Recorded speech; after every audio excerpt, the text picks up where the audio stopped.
All right, let's dive in. This time you've really sent us down a fascinating path, comparing two really powerful visions of the afterlife. Yeah. Dante's Hell, from the Divine Comedy, that super intricate, meticulously crafted vision. Yeah. Versus the ancient Greek underworld, which is just steeped in mythology. Yeah. And we've got some incredible material from Lady of the Library on YouTube, really laying out both of those realms. Right. So our mission today is, well, to sort of put these two underworlds side by side and see what they tell us about the cultures that created them and maybe even, about ourselves a little bit along the way. Yeah, and I think one of the things that strikes you right away is when you're looking at Dante's vision is the sheer scale and audacity of it. Oh, absolutely. I mean, here we are in the early 14th century, and he produces this epic poem over 14,000 lines. Wow. That not only lays out all these, very specific levels of hell, but it also had the huge impact on the Italian language itself. Right. Really helped to solidify it as we know it today. It's incredible to think about a single work of literature having that kind of linguistic impact, centuries later. Yeah. And, especially when you consider that, as the YouTube source pointed out, Italy as a unified nation and Italian as the common language was still, way off in the future. Right. And the video did a great job, I think, of breaking down just the architecture of Dante's Hell. Yeah. Those 9 concentric circles, each one carefully designed to punish a particular sin, and Dante himself is our guide, led through this terrifying landscape by the poet Virgil. Right. And it's interesting, too, because the title, The Divine Comedy, it sounds a little strange at first. Yeah. When you think about, the subject matter. But as the video explained, it actually connects back to that ancient Greek tradition of commedia, which, wasn't necessarily a funny ha-ha play. Right. It had that element of suffering at the beginning, but then, it ended happily. Exactly. Yeah. Starting with the suffering, but ultimately ending in happiness, And in Dante's case, that happiness comes from, achieving Christian salvation. Right. So we've got this very structured, very Christian vision of hell. Right. And then we move to the Greek underworld, which is presented in, a very different way in that other Lady of the Library video that you shared. Yeah. And here, the soul's journey after death is completely different. We have Hermes, the messenger god, escorting the deceased to the river Acheron, where Charon, the ferryman, is waiting. Right. I always love that detail about the fee. Oh, yeah. The obol or drachma placed in the mouth of the deceased. Right. And if you couldn't pay, well, your soul was just left to wander as a ghost. As a restless ghost. Right. Right. Yeah. And although the goddess Hecate, might provide some guidance to those forgotten souls. Right.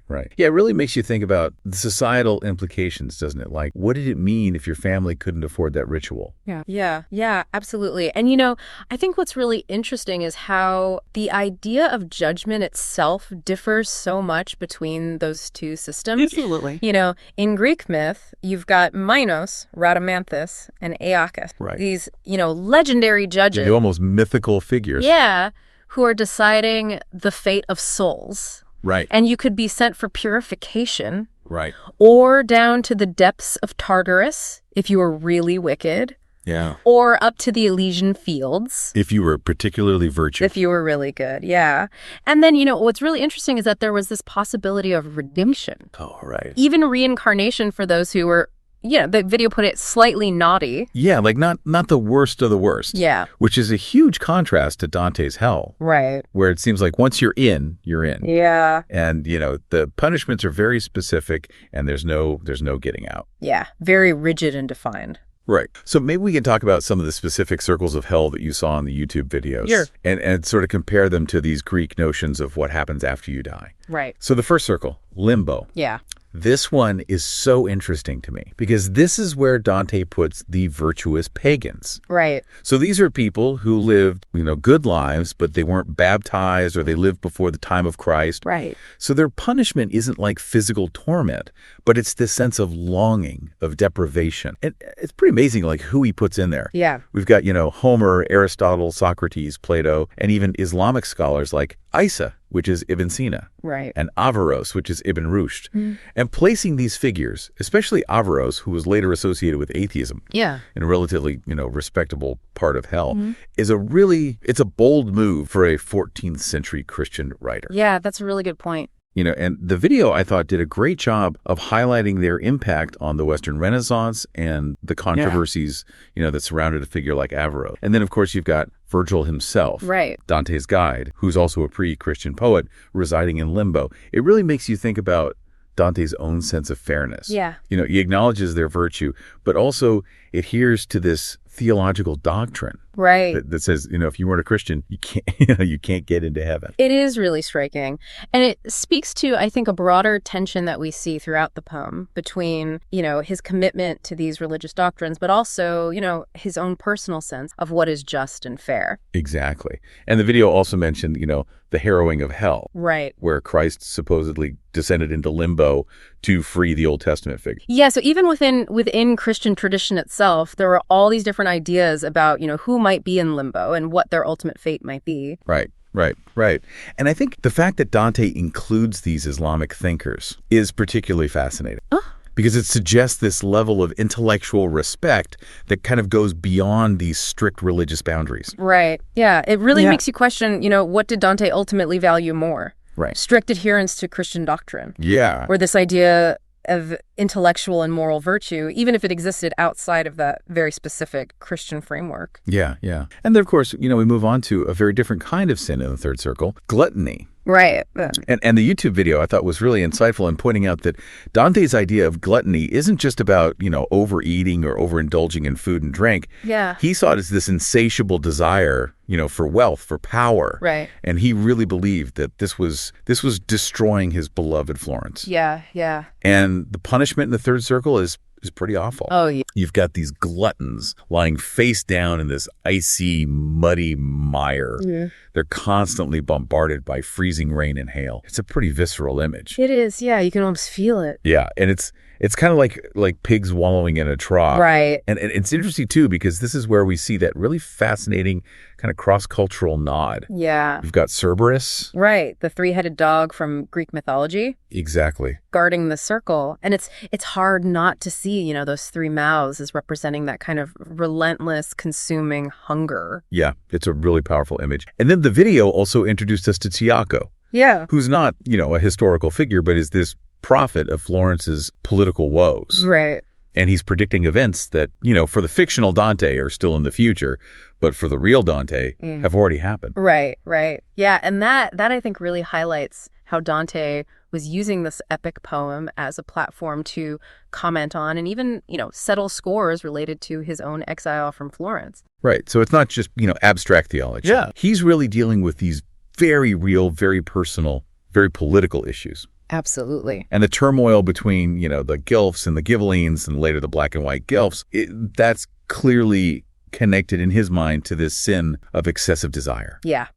Dante's hell is not just a theological map. It's also a commentary on his society, on his own personal grievances. Right. And, speaking of maps, you also learned about that kind of fascinating cartographical interest that Dante's vision sparked. Yeah, it's amazing. Like, people were literally trying to map hell. Yeah. Based on his description. Right. So, this idea of hell as this giant cone beneath Jerusalem with these shrinking circles descending towards the earth's core, it really captured the imaginations of thinkers for centuries. People like Antonio Manetti and even Galileo. Yeah. Wow. Centuries later, tried to apply scientific principles to figure out the dimensions of this fictional realm. And, even though his calculations about the roof of hell collapsing are obviously flawed. Right, of course. It just shows how much the poem continued to influence people's thinking. Yeah, absolutely.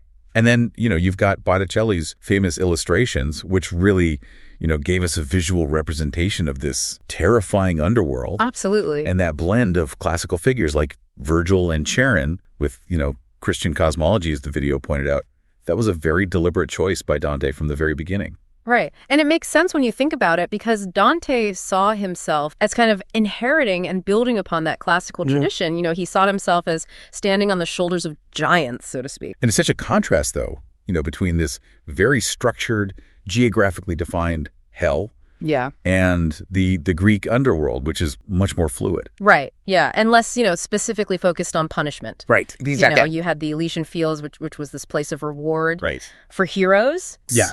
And not punishment. And the Greek underworld also had its own, very symbolic geography, but it wasn't quite as rigid as Dante's. Yeah. And then, of course, you have those famous rivers. Oh, yeah. The Styx, Lethe, Acheron, Phlegethon, and Kukitos. Right. Each one with its own, mythological meaning. Yeah. The Styx, representing hatred. Lethe for forgetfulness.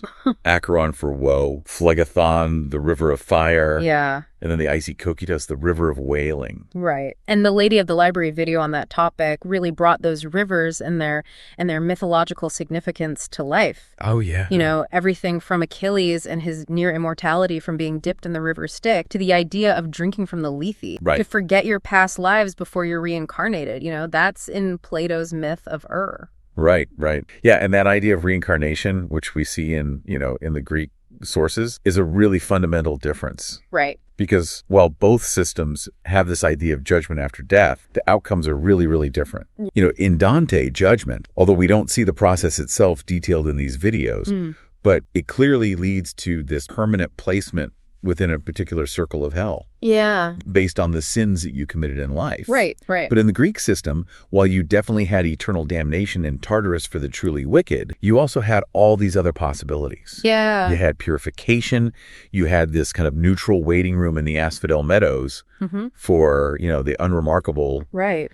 And then, the ultimate reward of Elysium for the truly virtuous. And then Plato's myth of introduces this cyclical concept of reincarnation, right, where the choices you make in the afterlife determine what happens to you in your next life. And those choices are influenced by what you experienced in your previous life. Yeah. And the video also mentioned, those mystery cults. Yeah. Like the Orphics and the Pythagoreans, who had even more kind of complex belief about the soul's journey and rebirth. Yeah. And I think that's something that's really important to keep in mind is that, when we talk about the Greek underworld, we're not talking about one monolithic belief system. Right. It was constantly evolving. Yeah. Over centuries, you had all these different philosophical schools and religious traditions all kind of contributing to these ideas about the afterlife. Absolutely. So, what are some of the big takeaways that you have as we're comparing these two really different afterlife scenarios? I think it seems pretty clear that by looking at these visions, we can get a real understanding of the value, and even the fears of the societies that created them. Yeah, I think that's a great point. And, you look at Dante's hell with that meticulous categorization of sin and those very specific punishments. It's,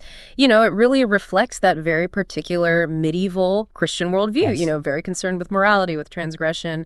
And as we've seen, even with Dante's own political and personal struggles. Yeah, it's not just a theological treatise. Right. It's a reflection of his life and his times. Absolutely. And then, the Greek underworld, which was shaped by, centuries of mythology and philosophy, gives us a very different picture. Right. Much more multifaceted, less rigid. Yeah.